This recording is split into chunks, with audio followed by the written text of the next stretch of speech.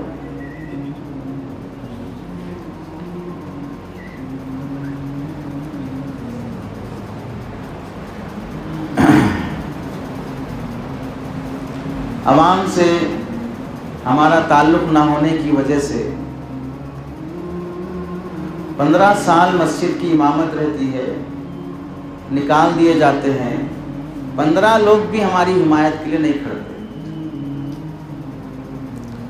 یہ پوچھنے تیار نہیں ہوتے کہ امام صاحب کو کیوں نکالا۔ ان کی وجہ سے میں دین سیکھا، ان کے پاس میرا بچہ مکتب پڑھا، انہوں نے میرا نکاح پڑھایا، انہوں نے میرے پراپرٹی کے مسائل حل کرائے۔ اب 15 سال کے بعد ان کو نکالنا، عزت سے رخصت کرتے، 15 سال کی خدمت کو سراہتے ہوئے کوئی جلسہ رکھ کر، انہیں کچھ تحفہ ہدیہ دے کر، انہیں کوئی شال پوشی کر کے، اگلے سال 2 سال کی مزید تنخواہ دے کر انہیں رخصت کرتے تو چلو بھی کوئی اعزاز تھا۔ بدنام کر کے نکالا جا رہا ہے، تنخواہ کاٹ کر روک کر نکالا جا رہا ہے، پھر بھی 15 سال میں کوئی 15 بندے ہماری حمایت کے لیے نہیں کرتے ہیں۔ کتنی بے تعلقی سے میں وہاں خدمت کرتے رہا۔ ہم اگر کوئی دکان چلاتے ہوں، 10 سال سے کہیں دکان چل رہی ہو اور مالک مکان دکان خالی کرنے بولے تو دکاندار مالک مکان سے گڈ ول لیے بغیر جانے تیار نہیں ہوگا۔ اب یہاں میری دکان جم گئی ہے، اب میں دوسری جگہ جاؤں گا تو پھر گاہک کہاں جمے گا، وہاں جمانے کتنا ٹائم لگے گا، اس کا مجھے گڈ ول چاہیے۔ 5 لاکھ روپے واپس وصول کرتا ہے۔ آدمی جمتا ہے تو ایسے جمے کہ کوئی اسے نکال نہ سکے، تو اس کے لیے ہمیں معتدل درجے کی عوامی تعلق ضروری ہے۔ عوام سے تعلق نہ ہونے کا ایک نقصان یہ ہوتا ہے کہ وہ ہمارے محلے کا مصلی ہے لیکن مسائل سیکھ رہا ہے مرزا سے، وہ بیانات سن رہا ہے گوہر شاہی کے، وہ دین پر اعتقادی زندگی گزار رہا ہے شکیل بن حنیف کے۔ 15 سال میں اتنا تعلق پیدا نہیں ہو سکا کہ میں اس کا عقیدہ درست نہیں کر سکا۔ یہ ہماری قوم کا بہت بڑا نقصان ہوتا ہے ہمیں عوامی تعلق نہ ہونے سے۔ ایک صاحب کہنے لگے، اتفاق سے دیکھنے کا بھی موقع ملا، ایک جگہ ظہر کی نماز پڑھے، امام صاحب نے سلام پھیرا، دعا کی، دعا ہونے کے بعد چہرے پہ جب ہاتھ پھیرتے ہیں، ہاتھ پھیر کر ابھی ہاتھ چھوڑے بھی نہیں تھے، امام صاحب پہلی صف پار کر چکے تھے، پہلی صف میں بیٹھے لوگوں کے کندھے پلہانتے ہوئے پار ہو چکے تھے۔ دوسری تیسری بار جب وہاں کی حاضری کا اتفاق ہوا تو ایک صاحب کہنے لگے، مجھے معاف فرمائیں، یہ جملہ نقل کرتے ہوئے وہ صاحب اپنے امام صاحب کے بارے میں نقل کر رہے ہیں، ہمارے امام صاحب کو ایسا لگتا جب مسجد میں بیٹھے تو کچھ چبھ رہا شاید ان کو، اس واسطے فوراً نکل جاتے ہیں۔ بالکل ہم کو یہ حکم ہے کہ ہم سنن قبلیہ اور بعدیہ گھروں میں پڑھیں، نوافل گھر میں پڑھنے کا حکم ہے تاکہ گھر کی بے دینی ختم ہو، لیکن یہ بات بھی ہے کہ جہاں اتہام کا اندیشہ ہو تو وہاں پر ہم کو اپنی سنن قبلیہ بعدیہ مسجد میں ہی ادا کرنا چاہیے، تاکہ قوم کو یہ موقع نہ ملے کہ ہمارے امام صاحب تو سنت ہی نہیں پڑھتے ہیں، حالانکہ ہم گھر سے پڑھ کے آئے ہیں۔ لیکن وہ اتہام کیسے ختم کیا جائے؟ اپنی آنکھوں کا شہتیر بھی نکالنے قوم تیار نہیں ہے، اور ہمارے جسم کی مکھی بھی اڑانے کے لیے در پہ پڑی ہے۔ اپنی آنکھوں کا شہتیر بھی نکالنے تیار نہیں ہے، زندگی سراپا حرام میں گزر رہی ہوگی، اس سے توبہ نہیں کریں گے، لیکن امام صاحب کی سنت درست کرنا چاہیں گے۔ تو ہماری زندگی میں جو اتحام پیدا ہوتا ہے، جس سے یہ دوریاں پیدا ہو جاتی ہیں، اسے ختم کرنا چاہیے۔ آپ دیکھیں اللہ کے نبی علیہ السلام کا معمول، آپ بھی امام ہیں، نبی کریم صلی اللہ علیہ وسلم نے امامت فرمائی، کیا معمول تھا؟ ہم سب نے پڑھا بخاری شریف میں، فجر کی نماز کے بعد طلوع آفتاب تک مصلی پہ بیٹھنے کا اہتمام تھا، اور صحابہ سے گفتگو فرماتے، آپ نے رات میں کچھ خواب دیکھا تو سناتے، صحابہ نے کچھ دیکھا تو اسے سن کر تعبیر بیان فرماتے۔ تو یہ اللہ کے نبی علیہ السلام کا قوم کو وقت دینا ہی تھا۔ ہم فجر کے بعد نہیں دے سکتے تو کوئی ایک وقت متعین کر لیں جس میں ہم اعلان کے ساتھ یہ ظاہر ہو کہ امام صاحب فلاں ٹائم پہ ہمیں وقت دیتے ہیں اور بیٹھتے ہیں۔ اس سے غلط فہمیاں ختم ہوتی ہیں، اور یہ کوشش ہونی چاہیے ہماری طرف سے، خاص طور سے قوم یہ طاق میں رہتی ہے کہ ہماری ہر اٹھ بیٹھ کیسی ہے، اذان کے بعد ہم مسجد میں کتنی دیر سے آتے ہیں، اذان کے بعد سنتیں پڑھتے نہیں پڑھتے ہیں۔ جس مسجد میں ہم جمعہ پڑھاتے ہیں وہاں ایک بڑے میاں چند جمعہ پہلے 70 سے زائد سال ان کی عمر ہو چکی، اس عمر میں اپنی قبر کے علاوہ کسی کی فکر نہیں کرنا چاہیے، پھر بھی وہ اتنے خیر خواہ ہیں کہ آ کر پوچھنے لگے امام صاحبوں کو سنت معاف ہو جاتی کیا؟ امام صاحبوں کو سنت معاف ہو جاتے کیا؟ اس عمر میں بھی امام صاحب کی فکر پڑی ہے، ایسی فکر گویا داماد کی فکر ہو رہی ہے۔ تو آپ اندازہ کر لیں، وہ تو اتنے خراب ذہن کے نہیں ہوتے ہیں جو 70 سال کی عمر کے ہو گئے، نیا جو جنریشن آ رہا ہے جس خبیث ذہنیت کے ساتھ، اتنے تو خراب وہ نہیں ہوتے ہیں، لیکن ماحول ایسا بن چکا ہے کہ وہ ہر ادا پر توجہ رکھ رہے ہیں۔ اور یہ بھی تو مناسب نہیں ہے کہ 7:30 بجے اگر عشاء کی جماعت ہو اور 7:25 7:24 پر امام صاحب داخل ہو رہے ہوں، وضو کے پانی کے قطرے مصلی پہ ٹپک رہے ہوں، یہ بھی تو نہیں ہونا چاہیے۔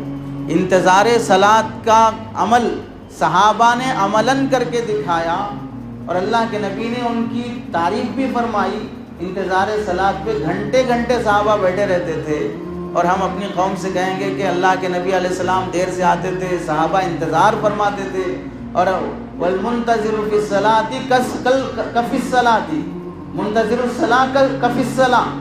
تو پھر اب اس صورت میں منتظر صلاۃ کا فائدہ اور فضائل امام صاحب کیوں حاصل نہیں کرنا چاہتے؟ اس فضیلت میں امام صاحب کیوں شامل نہیں ہونا چاہتے؟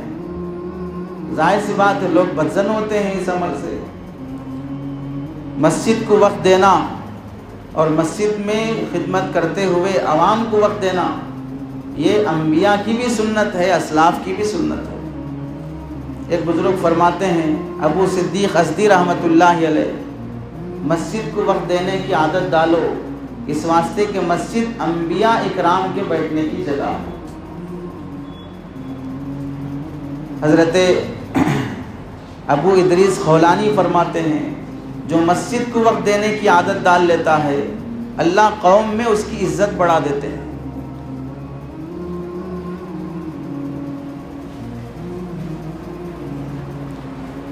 پانچویں درخواست آپ حضرات سے یہ ہے، قوم کی بدعمالیاں اور بدکرداریاں جو ہماری آنکھوں کے سامنے نظر آ جاتی ہیں یا ہمارے علم میں آ جاتی ہیں، مثبت انداز میں اس کی اصلاح کرتے رہنا چاہیے، باخبر رہنا چاہیے۔ اللہ کے نبی علیہ السلام کا عمل دیکھیں، ہدایہ میں ہم سب نے تعدیل ارکان کی بحث میں پڑھایا۔ آپ صلی اللہ علیہ وسلم بیٹھے ہیں، ایک صحابی آئے، وضو کیے، نماز پڑھے، آپ کی مجلس میں آئے تو آپ نے فرمایا قم فصلی فإنک لم تصلی، جاؤ پڑھو نماز، تم نے نماز ہی نہیں پڑھی۔ پھر پڑھ کے آئے، بیٹھے، پھر فرمایا قم فصلی فإنک لم تصلی، دوبارہ جا کے پڑھے، پھر آئے، پھر تیسری مرتبہ حکم فرمایا ان صحابی نے کہا یا رسول اللہ اب تو ایسے ہی آتی ہے نماز، اب آپ فرما دیں کیسے پڑھنا ہے۔ تو اللہ کے نبی علیہ السلام نے پڑھ کے سکھایا ان کو کہ ایسے نماز پڑھو۔ اس سے حنفی مسلک میں تو تعدیل ارکان کا مسئلہ مستدل ہوا، لیکن اس سے یہ بھی تو مستدل ہوا کہ اس سے اللہ کے نبی نے مصلی کو ٹائم دیا، اس کی 12 رکعت نماز پڑھنے تک ٹائم دیا۔ 4 رکعت نماز پڑھا، دیکھتے رہے کیسے پڑھ رہا ہے، پھر آیا پھر 4 رکعت پڑھنے بھیجایا، پھر دیکھتے رہے کیسے پڑھ رہا ہے۔ تو کسی مصلی کے 12 رکعت پڑھنے تک دیکھ کر اس کی نماز کی اصلاح کرنا امام الانبیاء تو کر رہے ہیں، لیکن امام المسجد کے پاس ٹائم نہیں ہے۔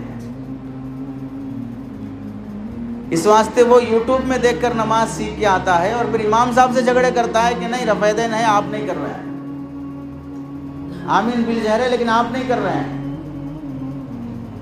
اس نے ہم سے نہیں سیکھا ہے، کہیں اور سے سیکھا ہے۔ تو یہ وقت نہ دینے کی وجہ سے نقصان ہوتا ہے۔ آپ دیکھیں ہمارے بزرگوں نے کیا بہترین استدلال کیا۔ علامہ قرطبی رحمۃ اللہ علیہ جامع القرآن میں لکھتے ہیں وَتَفَقَّدَ الطَّيْرَ فَقَالَ مَا لِيَ لَا أَرَى الْهُدْهُدْ أَمْ كَانَ مِنَ الْغَائِبِينَ۔ نبی کو ایک پرندے کی موجودگی اور عدم موجودگی پر بھی ذمہ داری بنتی ہے کہ کہاں ہے دیکھو، تو پھر نبی کی وارث کو یہ بھی ذمہ داری بنتی ہے کہ کون سا مصلی کہاں ہے، کون کہاں ہے، وہ بھی دیکھو۔ اور یہ استدلال علامہ قرطبی رحمۃ اللہ علیہ کے حوالے سے علامہ ابن عربی کے حوالے سے لکھتے ہیں پرندے کا تفقد آداب میں سے تھا، کیونکہ وہ بھی قافلے کا ایک مسافر اور ممبر تھا، تو حضرت سلیمان نے اس کا تفقد کیا، جبکہ عوام کا تفقد آداب میں سے نہیں ہے، فرائض میں سے ہے۔ ابن عربی فرماتے ہیں عوام کا تفقد فرائض میں سے ہے، چنانچہ لکھتے ہیں ھذا فی الآداب فکیف بنا اليوم ونحن نقصر فی الفرائض۔ حضرت عمر رضی اللہ تعالیٰ عنہ کا یہ مقولہ مشہور ہے لو ان سخلۃ علی شاۃ الفرات یاخذها الذئب لیسأل عنها عمر۔ اگر دریائے فرات کے کنارے کوئی بچھڑا بھی گر جائے، مر جائے، تو پھر عمر سے اس کا سوال کیا جائے گا۔ تو جانور کی جان جانے پر حضرت عمر اپنے سوال کیے جانے کا احساس رکھتے ہوں، تو پھر اگر کسی مسلمان کے ایمان چلے جانے والی حرکتیں بھی ہو جا رہی ہوں، پھر ہم اس میں مسئول شمار نہ کیے جاتے ہوں تو کیسی بات ہو۔ علامہ قرطبی اس پر لکھتے ہیں فقد دل القرآن والسنۃ ما یجب علی الامام من تفقد احوال رعیتہ ومباشرۃ ذلک بنفسہ۔ اس سے معلوم ہوا قرآن حدیث سے کہ امام پر، چاہے وہ امام ظاہر ہو یا امام باطن ہو، امامت ظاہریہ حکومت اور سلطنت، امامت باطنیہ مسجد کی امامت، اس میں ضروری ہے کہ خود بذات خود تفقد کر سکے کہ ہماری رعایا کس گمراہی میں پڑ رہی ہے۔ حضرت مولانا عبد القادر رائے پوری رحمۃ اللہ علیہ ہمارے بڑے بزرگوں میں سے گزرے ہیں۔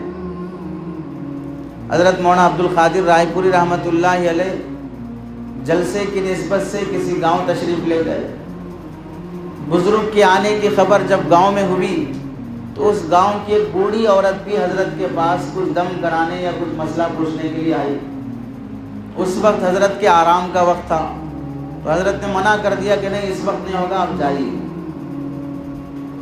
منع کر دیا تو وہ بوڑھی عورت وہیں کھڑے کھڑے ٹھنڈی سانس لے کر آسمان کی طرف دیکھ کر یہ کہنے لگی اے اللہ، تجھ تک تو ہماری رسائی نہیں ہو سکتی، اور جس کے ذریعے سے تجھ تک رسائی ہو سکتی ہے وہ اپنے پاس آنے نہیں دیتا، تو پھر ہم تجھے پائیں کیسے؟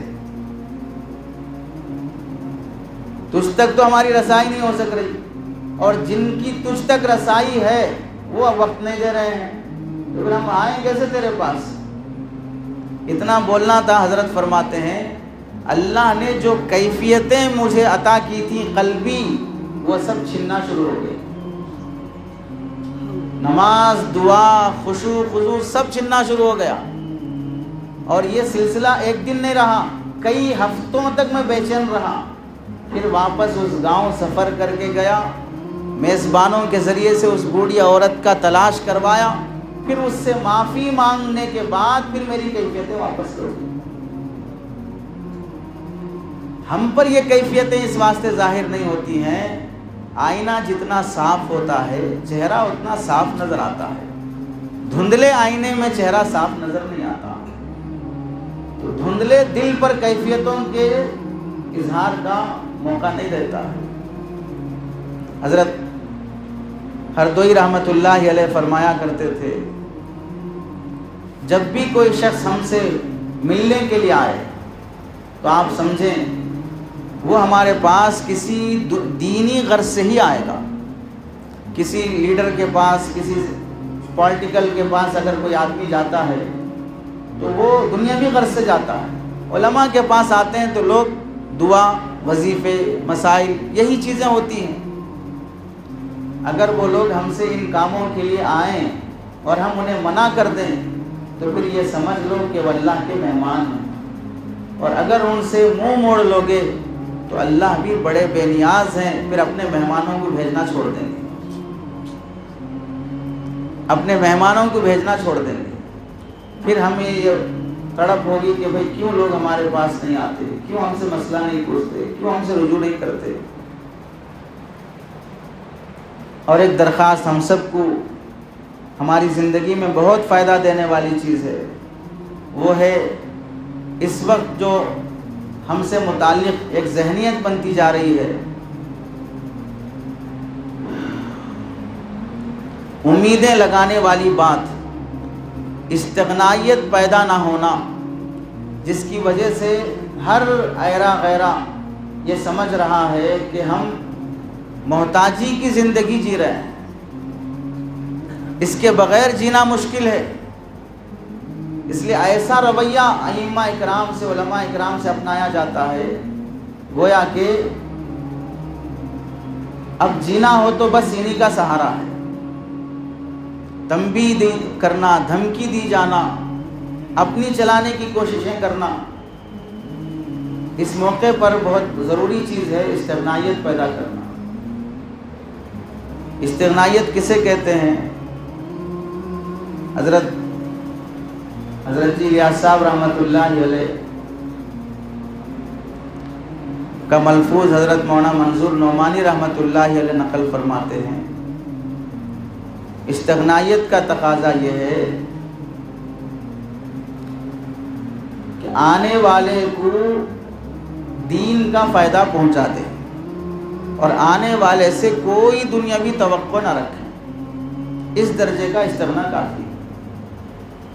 آنے والا کوئی بھی ہو، ہم سے دینی فائدہ ہو جائے، اس سے کوئی دنیاوی فائدے کی ہمیں توقع نہ ہو، اس درجے کا استغنا کافی ہے۔ استغنا یہ نہیں ہے کہ کسی بھی مالدار کو دیکھے تو لات مارو، کسی بھی مالدار کو دیکھے تو اس سے منہ چڑھا لو، اسے اپنے دروازے پہ آنے نہ دو، یہ استغنا نہیں ہے۔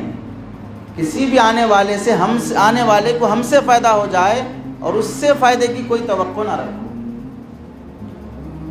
حضرت مولانا غلام علی صاحب رحمۃ اللہ علیہ فرمایا کرتے تھے، استغنا کا مطلب یہ ہے کہ لوگوں سے نفع اور نقصان دونوں کی امید چھوڑ دو، ان سے نہ نفع ہونے والا نہ نقصان ہونے والا، اس کی امید چھوڑ دو، بس اس درجے کا استغنا کافی ہے۔ اس کی ایک مثال دیکھیں، قاضی بکار بن قتیبہ رحمۃ اللہ علیہ، یہ مصر کے بہت بڑے محدث بھی ہیں، قاضی القضات بھی ہیں، حنفی مسلک کے بہت بڑے فقیہ بھی ہیں، امام ابو جعفر طحاوی رحمۃ اللہ علیہ طحاوی شریف کے مصنف کے استاذ ہیں، قاضی بکار بن قتیبہ رحمۃ اللہ علیہ۔ اس وقت کے بادشاہ احمد بن طولون جو مصر کے حکمران گزرے ہیں، ان سے کافی متاثر تھے، اپنے شہر مصر بلائے، قاضی القضات بنایا۔ جب ان کا درس حدیث چلتا تو مصر کا حکمران اپنے وزیروں کے ساتھ درس میں شامل رہتا، درس شروع ہونے کے بعد اگر آتا تو اپنے نوکر کو بول کے بھیجتا کہ پیچھے والے لوگ جیسے بیٹھے ویسے بیٹھے رہو، حکمران آنے کی وجہ سے کوئی درسگاہ میں ڈسٹرب نہیں ہونا۔ آپ اندازہ کر لیں اس کو خود درسگاہ کا کتنا ادب ہے، بول بھیج کر پھر آ کے آہستہ سے چپکے سے پیچھے بیٹھ جاتا۔ اور ہر سال قاضی بکار بن قتیبہ رحمۃ اللہ علیہ کو ان کے وظیفے کے علاوہ 1000 دینار کی مہر شدہ تھیلی ہدیے میں بھیجتا۔ اس طرح 18 سال تک سلسلہ چلتے رہا۔ 18 سال کے بعد ایک معاملہ ایسا پیش آیا کہ قاضی بکار بن قتیبہ کسی مجرم کو سزا دینا چاہ رہا تھا حکمران، اور وہ بے قصور تھا۔ قاضی صاحب سے فتویٰ لینا چاہ رہا تھا کہ ہاں آپ اس کو سزا دے سکتے ہیں، آپ یہ فتویٰ دیجیے۔ قاضی صاحب نے کہا کہ یہ ناجائز ہے، آپ اسے سزا نہیں دے سکتے۔ اب حکمران کا فیصلہ الگ ہے، قاضی صاحب کا فتویٰ الگ ہے۔ جب یہ مسئلہ ہوا تو قاضی بکار بن قتیبہ رحمۃ اللہ علیہ کو احمد بن طولون نے اپنی قضات سے بھی معزول کر دیا کہ میرے خلاف آپ فتویٰ دے رہے ہیں، اور جیل خانے بھجوا دیا۔ جیل میں جانے کے بعد اپنے وزیر کو یہ بول کے بھیجا کہ 18 سال سے لے کر اب تک جو ہدیوں کی تھیلی آتی رہی پورے واپس کرو، پورے واپس کرو۔ یہ مادی لحاظ سے ٹارچر کرنا تھا کہ اب ہمارے سامنے عاجز ہو کر گھٹنے ٹیک دے گا۔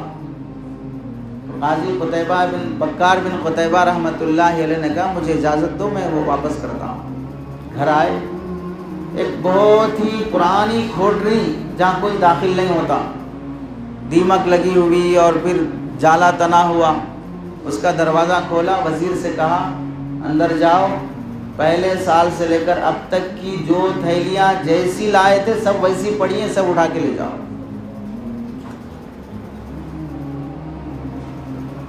بادشاہ دیکھ کر حیران ہو گیا کہ 18 سال سے آیا ہوا ایک ہدیہ کھول کر بھی نہیں دیکھا۔ ایسی استغنا اس لیے سنائی جاتی ہے کہ ہم کو اس درجے کا پہنچنا نہیں ہے، لیکن اشراف والی کیفیت بھی نہ ہو، طمع والی کیفیت بھی نہ رہے۔ طمع والی کیفیت کے ساتھ حق گوئی کا جذبہ پیدا نہیں ہو سکتا۔ ایک اور ایک بزرگ گزرے ہیں، محمد تغلق، یہ اس وقت کے حکمران تھے، شیخ نظام الدین اولیاء رحمۃ اللہ علیہ کے خلیفہ شیخ قطب الدین منور رحمۃ اللہ علیہ، ان کے متعلق لکھا ہے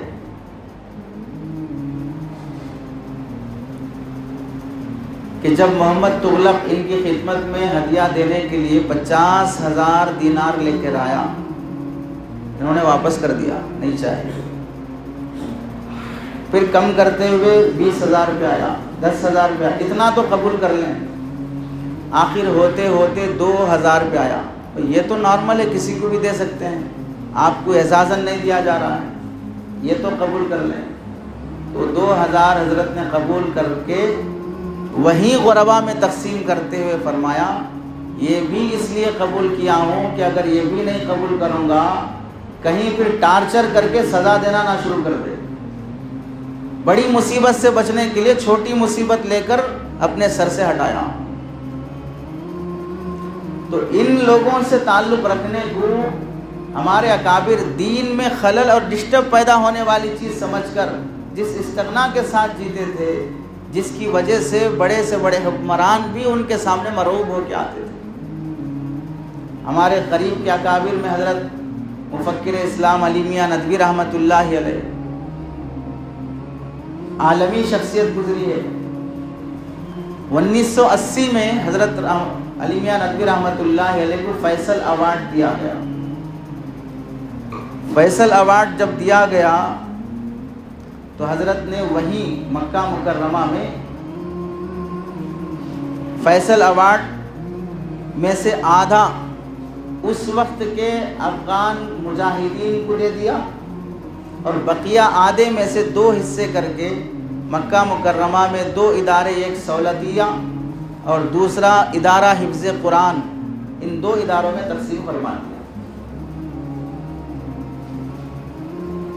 اور پھر حالت یہ ہے، فیصل ایوارڈ قبول کرنے کے متعلق فرماتے ہیں کہ ہمیں ہماری علمی خدمات کا حقیقی صلہ تو آخرت میں ہی ملے گا، دنیا میں اس کا صلہ مل ہی نہیں سکتا۔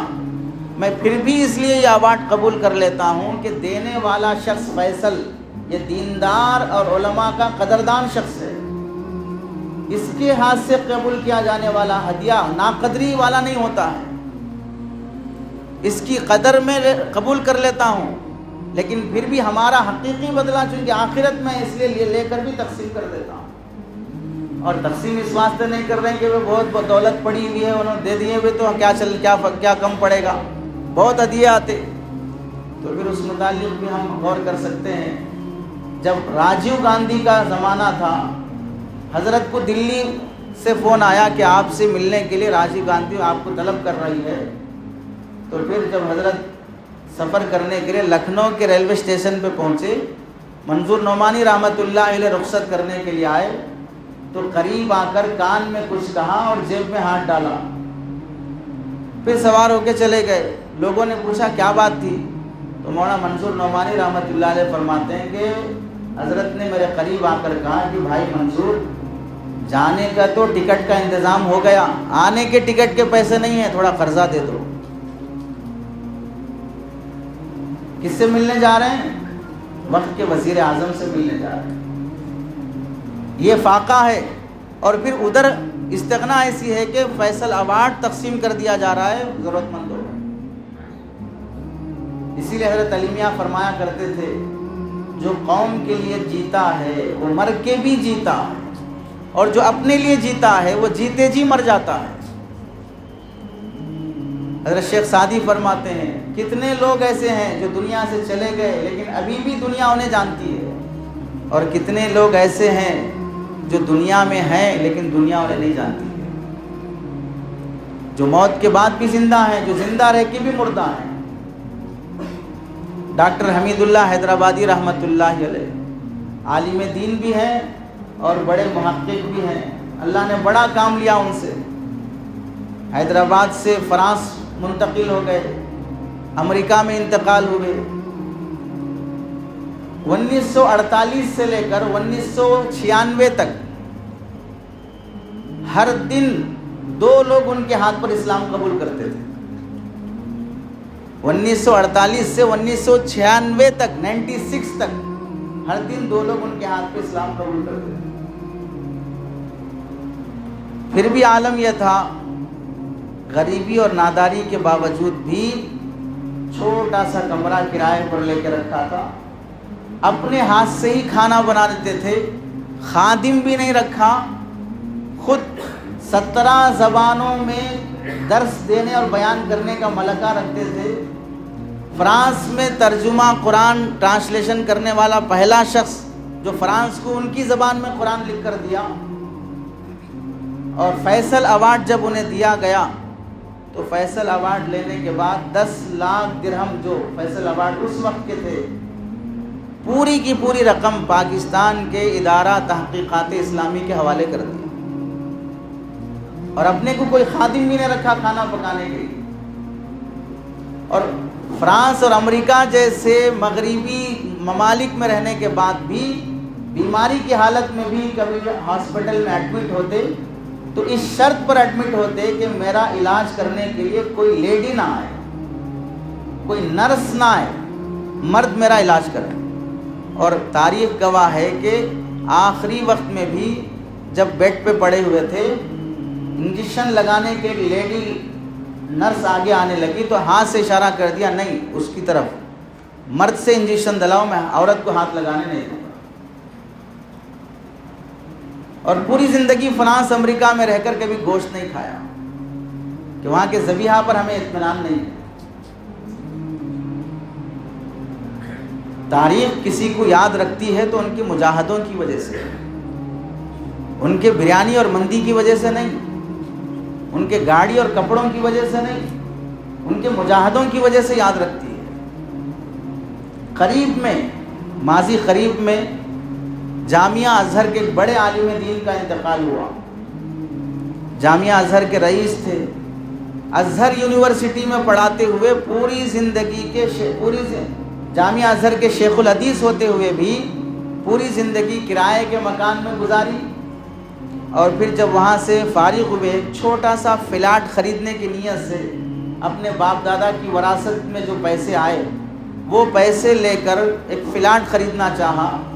اتفاق سے دوست کا فون آیا کہ میں ہاسپٹل میں ایڈمٹ ہوں، تو عیادت کے لیے ہاسپٹل گئے تو شاگرد کو دیکھا کہ ہاسپٹل کی کرسی پہ بیٹھے رو رہا ہے۔ پوچھا کیا بات ہے؟ ماں کو ایڈمٹ کیا ہوں، علاج کے لیے پیسے نہیں ہیں۔ تو جب دیکھا کہ شاگرد پریشان ہے اپنی ماں کے علاج کے لیے، تو والدین کی وراثت میں ایک فلیٹ خریدنے کے لیے جو پیسے رکھے تھے پورے لا کے شاگرد کے حوالے کر دیے، اپنی امی کا علاج کرا، اور موت تک اسی کرائے کے مکان میں رہ کے انتقال کر گئے۔ پاکیزہ شخصیتیں جن کے متعلق حضرت علامہ انور شاہ کشمیری رحمۃ اللہ علیہ فرمایا کرتے تھے، تم سے پہلے کے لوگ اللہ کے نزدیک اتنے مقبول ہو گئے کہ وہ اپنے خیمے جنت میں گاڑ چکے ہیں، ان کے متعلق بے ادبی کر کے اپنی آخرت برباد نہ کرو۔ وہ اپنے خیمے جنت میں گاڑ چکے ہیں، بس موت کی کمی ہے کہ وہ جب یہاں سے جائیں گے تو سیدھے انہیں جنت کے خیمے ملنے والے ہیں۔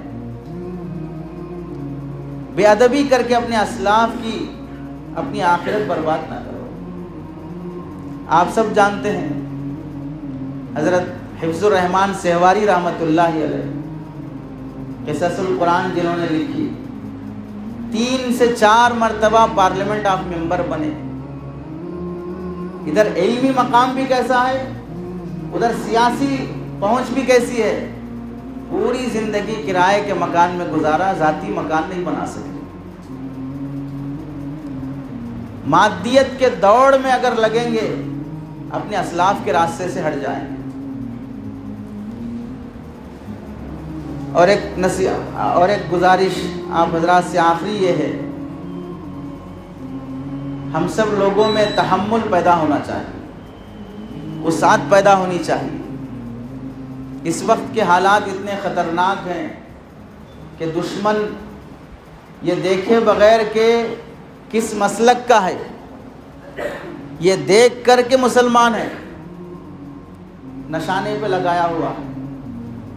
اس موقع پر اگر چھوٹی چھوٹی باتوں کی وجہ سے ہم علماء میں تحمل ختم ہو گیا، اس کو جمعیت برداشت نہیں، اس کو جماعت برداشت نہیں، اس کو فلاں کی خدمت خلق برداشت نہیں، اس کو مدرسہ برداشت نہیں، ایک ہی خدمت میں لگے ہوئے، تمام خدمت دین کے شعبوں میں لگے ہوئے ایک دوسرے کے شعبے کو تحمل کرنا نہیں چاہتے ہیں، تو پھر اس قوم کو نشانے پہ لگانے کے لیے دشمن کی ضرورت نہیں ہے، خود فنا ہو جائے گا۔ حضرت مولانا اعجاز صاحب رحمۃ اللہ علیہ فرمایا کرتے تھے، ہم بیان کریں گے کہ علماء سے علم حاصل کرو، پڑھو، پوچھو، اور جب پوچھنے کے لیے کوئی شخص آ کر یہ پوچھتا ہے کہ ہمارے محلے کے فلاں امام صاحب ہیں، میں ان سے مسئلہ پوچھ کے پڑھ سکتا ہوں، ہم ہیں نا، ان سے کیوں پوچھتے؟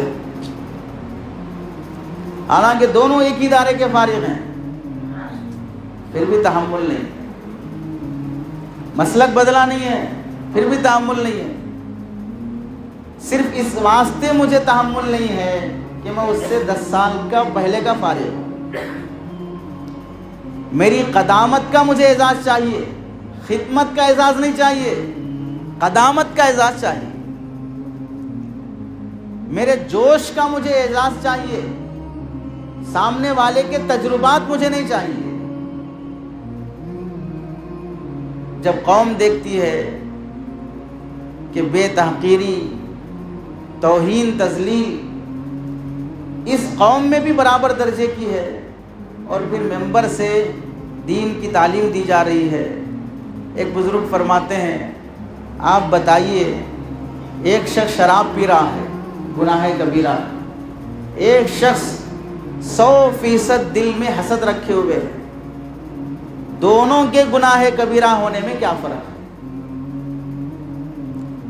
وہ متعدی اور ظاہری ہے، اس واسطے اس پر سزا ہے، کوڑے لگائے جائیں گے۔ یہ باطنی ہے، یہ بھی متعدی ہے لیکن باطنی ہے، اس واسطے گناہ کبیرہ نہیں ہوگا۔ حضرت ہردوئی رحمۃ اللہ علیہ فرمایا کرتے تھے، میرے دوستوں سنو، اس وقت دین کی حالت ایسی ہے، اگر کسی گھر میں جنازہ ہے، اسے اٹھانے کے لیے ایک ہی آدمی ہے بس، اس نے بہت مشکل سے دوسرے آدمی کو لیا کہ بھائی آپ تھوڑا سہارا دے دیں، 2 آدمی جنازہ اٹھا کے چل رہے، راستے میں تیسرا مل گیا، اس نے کہا بھائی میں تھوڑی خدمت کر لیتا ہوں، اس نے کندھا دے دیا۔ یہ 2 اس تیسرے سے خوش ہوں گے یا ناراض ہوں گے؟ تھوڑی دور جانے کے بعد چوتھا مل گیا، اس نے کہا میں تھوڑی سہارا دے دیتا ہوں۔ یہ 3 اس چوتھے سے خوش ہوں گے یا ناراض ہوں گے؟ دین کی حالت اس وقت جنازے کی شکل کی، جو اسے سہارا دینے کے لیے آ جائے خوش ہو جاؤ۔ مقصود سب کی خدمت دین ہے۔ یہ کہاں ہم نے حصر کر لیا کہ میں جس نہج سے کر رہا ہوں وہی خدمت دین ہے؟ یہ اتحاد نہیں ہے کہ ہر کوئی میرے بیانر کے نیچے آ جائے۔ انضمام کے ساتھ اتحاد ہرگز نہیں ہو سکتا کہ وہ فنا ہو کر مجھ میں ضم ہو جائے تو میں تب سمجھوں گا کہ متحد ہے، وہ اپنے وجود کو باقی رکھتے ہوئے میری ہاں میں ہاں ملائے تو میں اسے متحد نہیں سمجھوں گا۔ ایسا تو 1400 سال سے اب تک نہیں ہو سکا، ورنہ کیوں مسالک بنتے تھے ہوئے؟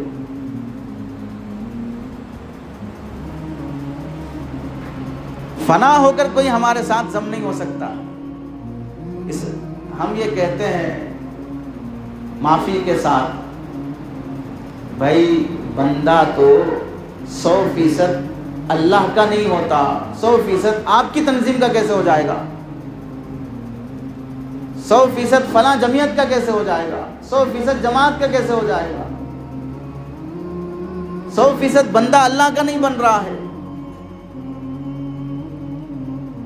امام بخاری رحمۃ اللہ علیہ جب مصر پہنچے تو مصر کے علماء نے درخواست کی کہ آپ اپنی سند سے ہمیں حدیث بیان کریں تو ہماری سند عالی ہو جائے گی، کیونکہ امام بخاری کے 21 ثلاثیات ہیں جس میں نبی کریم صلی اللہ علیہ وسلم اور آپ میں 3 راویوں کا فرق پڑتا ہے بس۔ ان 21 میں سے 18 یا 19 ثلاثیات وہ حنفی علماء سے ہیں، لیکن جیسے ان لوگوں نے قبضہ کر کے رکھا ہے جو سنتوں کے خلاف جی کر بھی اپنی مسجد پر اہل سنت والجماعت کی مسجد لکھتے ہیں، ہر کام سنت کے خلاف کر کے بھی لکھتے ہیں کہ اہل سنت ہے، ہر کام حدیث کے خلاف کر بھی لکھتے ہیں کہ اہل حدیث ہیں۔ اور امام بخاری کو فخر انہی حدیثوں پہ جو ساری حنفیوں سے ملی ہیں۔ جب مصر پہنچے تو جب درخواست کی کہ آپ تھوڑا اپنی سند سے روایت بیان کر دیں، تو حضرت امام بخاری رحمۃ اللہ علیہ نے فرمایا، آپ کے مصر کے علماء سے جو میں نے روایت نقل کی ہے اس سند سے بیان کروں گا تاکہ تمہیں تمہارے علماء کی قدر پیدا ہو، کہ میری سند میں تمہارے مصر کے علماء کا راوی آتا ہے، اپنے شہر کے علماء کی قدر۔ امام طحاوی رحمۃ اللہ علیہ کے زمانے میں مصر میں ایک فتویٰ جاری ہوا اور فتویٰ غلط تھا۔ امام طحاوی کو جب پہنچا تو یہاں سے فتوے کا جواب لکھ کر بھیجا کہ یہ فتویٰ جو علماء مصر کا ہے یہ غلط ہے۔ بادشاہ امام طحاوی کے علم سے متاثر ہو کر امام طحاوی کو مصر بلایا، ان کے نام پر جلسہ رکھا، اسٹیج پر اپنے بازو بٹھایا، تعریف ایسی کرنے لگا جس سے اپنے علماء کی توہین ہو رہی تھی۔ تو امام طحاوی رحمۃ اللہ علیہ اسی جلسے میں بادشاہ کو روک کر کہا، 1 منٹ رک جائے۔ یہ کتنی بڑی جرأت ہے دیکھیں، بادشاہ سے کہنے لگے میں اپنے فتوے سے رجوع کرتا ہوں، میں نے غلط لکھا، آپ کے علماء نے صحیح کہا۔ اسی مجلس میں رجوع کر لیا، اور جب بادشاہ ناراض ہو کے اٹھ کے چلا گیا تو پھر اپنے علماء سے کہنے لگے، علماء مصر فتویٰ میرا ہی صحیح ہے لیکن مجھ سے تمہاری توہین برداشت نہیں ہوتی، تم میں سے کسی کی توہین میری توہین ہے، اس لیے تم مسئلہ رجوع کرو لیکن تمہاری طرف سے ہو، میرے فتوے کی وجہ سے نہ ہو، اپنے دوسرے عالم کا اکرام باقی رکھنا۔ حضرت مفتی تقی عثمانی صاحب دامت برکاتہم فرماتے ہیں، اس زمانے میں ہم اس عالم کو بھی مخلص سمجھتے ہیں جو اپنے ہم عصر کی تحریر پڑھ لے اصلاح کی غرض سے، کہ میرا دوست لکھا ہے مضمون، میرا ساتھی لکھا ہے مضمون۔ اب تو بڑوں کی تحریروں پر بھی اتنی انگلیاں اٹھانا اپنا حق سمجھا جاتا ہے۔ ایک بزرگ کہنے لگے، خلیفہ میں بھی اتنے عیب نکالنے والے لوگ پیدا ہو گئے جو مرید بننے کے بھی قابل نہیں ہیں۔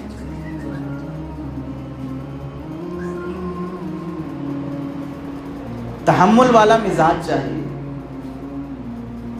دین کے 10 شعبے ہیں، ہم اگر کوئی خدمت خلق کے شعبے کو یا کسی جمعیت کو، کسی رفاہی کام کو ہم اگر خدمت دین کا شعبہ نہیں سمجھیں گے تو پھر ہمارے اداروں سے فارغ ہو کر آنے والے جتنے علماء ہیں ان کے لیے کام کے میدان ہم دیں۔ پھر ایک مسجد سے کوئی امام نہیں نکلا کہ 10 لوگ تیار رہتے ہیں آنے کے لیے۔ ایسے حالات میں خدمت دین کے شعبے مختلف بنائے نہ جائیں اور امت کو سنبھالا نہ جائے۔ اور ہم سب جانتے ہیں کہ غربت کی وجہ سے بھی آدمی کفر تک پہنچتا ہے، اور کتنے آپ کے شہر میں ایسے لوگ ہیں جو غریبی کی وجہ سے ایمان کا سودا کر رہے ہیں، ان کے ایمان کو کیسے تھاما جائے گا؟ ایک معمولی واقعے سے آپ اندازہ کر لیں، ایک بیوہ عورت شوہر کا انتقال ہو گیا جبکہ وہ حاملہ تھی، ایام حمل میں خدمت کی ضرورت ہے۔ ایک عیسائی عورت کو جب معلوم ہوا تو چرچ سے روزانہ آ کر گھر صاف کر کے کھانا پکا کر ابلا ہوا انڈا دے کر 2 مہینے اس نے مسلسل مسلمان عورت کی خدمت کی۔ محلے کے پورے مسلمانوں میں سے کسی کو توجہ نہیں ہوئی، ڈیلیوری کے ٹائم پر ساتھ رہی، ڈیلیوری کے بعد بھی 2 مہینے تک خدمت کی۔ اس کے بعد جب وہ چرچ چلی گئی، یہ مسلمان عورت جاتے ہوئے اس عیسائی سے کہنے لگی، تمہارا کون سا مذہب ہے؟ عیسائی مذہب ہے، میں بھی عیسائی بن جاتی ہوں۔ عیسائی بن گئی۔ بننے کے بعد مسجد کے لوگوں کو، محلے کے امام صاحب کو، سب کو پتہ چلا، سب دوڑ کے آئے، کیسے عیسائی بن سکتے، وہ غلط مذہب ہے، یہ صحیح مذہب ہے۔ تو اس عورت نے کہا 4 مہینے سے تڑپ رہی تھی، تب نہیں دکھا کون سا مذہب صحیح ہے۔ ہم فتنہ آنے کے بعد، فتنے میں مبتلا ہو جانے کے بعد، گمراہ ہو جانے کے بعد دوڑتے ہیں حق اور باطل بتانے کے لیے۔ تحمل والا مزاج چاہیے۔ ہر شعبے کو خدمت دین کا شعبہ سمجھیں۔ ہر شعبے کے اصول ضابطے ہوتے ہیں، مدرسے کے اصول ضابطے ہیں، جمعیت کے اصول ضابطے ہیں، رفاہی کاموں کے اصول ضابطے ہیں۔ ہر شخص کو اس کے ضابطوں کے حساب سے کام کرنے کی آزادی رہے۔ اپنے محدود ضابطوں میں ہر ایک کو پنانے کی کوشش نہ کریں کہ ہمارے ضابطوں کے مطابق ہوا تو ہوا، نہیں تو نہیں ہوا۔ آنے والے حادثات، فتنوں کے غم میں موجودہ خدمت دین کے میدان جو میسر ہیں اسے ہاتھ سے جانے نہ دیں۔ آپ سب جانتے ہیں 2.5 گھنٹہ بحث ہو رہی ہے عدالتوں میں، مدارس اور مساجد مکاتب بند کرنے کے لیے 2.5 گھنٹہ روزانہ بحث۔ 1991 میں جو مسجدوں کا قانون بنا تھا کہ بابری مسجد کے علاوہ کسی مسجد کو چھیڑا نہیں جائے گا، اب قانون بنانے کا مطالبہ ہو رہا ہے کہ اس قانون کو ہٹایا جائے، کسی کی بھی عبادت گاہ پر دعویٰ کرنے کا قانون حق حاصل ہو سکتا ہے۔ ظالم اتنا نپا تلا اور پوری تیاری کے ساتھ محنت پہ ہے، اور ہم ایک دوسرے سے اتنے دست و گریباں ہو گئے، کوئی شعبہ دوسرے شعبے کو برداشت نہیں ہوتا ہے، تو پھر بتائیے خدمت دین کیسے ہوگا؟ ہر شخص اپنی محنت سے راستہ پانا چاہتا ہے۔ حضرت تھانوی رحمۃ اللہ علیہ فرمایا کرتے تھے، دین کا جامع تصور نہیں ہوگا اور ایک شعبے کو پورا دین سمجھے گا تو پھر دین میں تحریف کر دے گا۔ جیسے حضرت مثال سے فرماتے تھے، ناک کا کام کیا ہے؟ اگر کوئی مطالبہ کرے صرف سونگھ رہی ہے، دیکھنے کا بھی کام کرنا چاہیے۔ آنکھ کا کام کیا ہے؟ دیکھنا، صرف دیکھ رہی ہے، سننے کا بھی کام کرنا چاہیے۔ اگر ایک عضو سے دوسرے عضو کا کام کا مطالبہ کیا جائے تو پھر فطرت بدل جائے گی، انسان نہیں رہے گا۔ ایسے ہی ایک شعبے سے دوسرے شعبے کے کام کا مطالبہ کیا، صرف وہ کر رہے ہیں، یہ نہیں کر رہے ہیں۔ جیسے مدارس والوں سے تعلیم کے علاوہ سیاست میں نہیں آتے ہیں، تبلیغ میں نہیں آتے ہیں، فلاح میں نہیں آتے ہیں، ایک شعبہ سنبھالے ہوئے ہیں، جس کی کمی ہے آپ پورا کر دیجیے۔ اتنا تحمل تو عوام میں پایا جاتا ہے کہ اگر مارکیٹ میں کوئی کپڑے کی دکان کھلی اور وہ کپڑے کی دکان ریڈی میڈ ہے تو دو ہی دکاندار یا کوئی دوسرا آدمی آ کے تم صرف ریڈی میڈ بیچ رہے ہو، کھلا بھی بیچو، تھان والے کپڑے بھی بیچو۔ ایسا نہیں کرے گا، وہ مارکیٹ کا چکر لگائے گا کہ یہاں ریڈی میڈ بک رہی ہے، کھلا کپڑا کہاں بک رہا ہے؟ نہیں ہے اس کی دکان، میں اس کی دکان ڈالتا ہوں۔ وہ مارکیٹ کا چکر لگا کر اپنی دکان کھولتا ہے۔ ایسا ہو ہی نہیں سکتا کہ وہ موجودہ دکاندار سے لڑتا رہے کہ نہیں تم وہ رکھو وہ رکھو وہ رکھو۔ ایسے ہی دین کے شعبے ہیں کہ ایک شعبہ ایک ذمہ داری کو سنبھال رہا ہے، وہ دوسری ذمہ داری خالی میں وہ ذمہ داری کر لیتا۔ ورنہ کیا ہم یہ چاہتے ہیں معافی کے ساتھ کہ اگر ایک شعبے والا شخص یہ سمجھ رہا ہے یہ بیکار ہے شعبہ، ٹھیک، آپ اسے بیکار سمجھتے ہیں، ہم اس شعبے کو پولیس کے ذریعے سے کیس کرا کے بند کرا دیں۔ خوش ہیں آپ؟ پھر مطمئن ہیں؟ اب اس کے بعد اس شعبے سے جو خدمت ہو رہی تھی وہ خدمت کیسے ہوگی؟ آپ کر لیں گے یہ خدمت؟ وہ شعبہ تو ٹھیک نہیں تھا جو ہم نے بند کرا دیا، اب اس شعبے سے جو خدمات ہو رہی تھی، وہ اس خدمت سے جو فائدہ ہو رہا تھا وہ فائدہ اب ہم پہنچائیں گے۔ حضرت مولانا اعجاز صاحب رحمۃ اللہ علیہ یہی فرماتے تھے کہ اگر تمہیں جمعیت پسند نہیں ہے، ٹھیک ہے ہم جمعیت کو چند دنوں کے لیے تالا لگا دیتے ہیں، تو پھر جمعیت سے ہونے والے جو کام ہیں وہ آپ کر کے دکھا دیں۔ مسلم پرسنل لا بیکار ہے تو ہم تالا لگا دیں گے، اس سے جو کام ہو رہے تھے وہ آپ کر کے دکھا دیں۔ اس واسطے ہمارے بڑوں سے جو سلسلے چلتے آئے ہیں، ہر شخص دیکھ رہے ہیں کہ بھائی فقہ میں 4 مسالک، فقہا میں 4 ہیں، محدثین میں اختلاف ہے، صوفیہ میں اختلاف ہے، سہروردیہ، قادریہ، چشتیہ، نقشبندیہ، کسی میں ذکر جہری نہیں، کسی میں ذکر سری پر شدت ہے، پھر بھی چل رہے ہیں۔ خدمت دین کے ان شعبوں میں اگر ہم میں تحمل پیدا نہیں ہوگا تو پھر ہم قوم کی رہبری نہیں کر سکتے۔ اس وقت ہمیں مشترکہ دشمن کے لیے متحدہ محاذ قائم کرنا چاہیے۔ مشترکہ دشمن کے لیے متحدہ محاذ قائم کرنا چاہیے۔ دشمن ہم سب کا ایک ہی ہے، چاہے ہم کسی بھی مسجد کے ہوں، جمعیت کے ہوں، جماعت کے ہوں، شعبے کے ہوں، خدمت خلق کے ہوں، تنظیم کے ہوں، لیکن سب کا دشمن ہے۔ اس کے خاطر ایک ہو جانا ہم سب کی ذمہ داری ہے۔ اللہ سے دعا ہے کہ اللہ تعالیٰ ہمیں صحیح خدمت کی توفیق نصیب فرما دے، سنی ہوئی باتوں پر عمل کی توفیق نصیب کر دے۔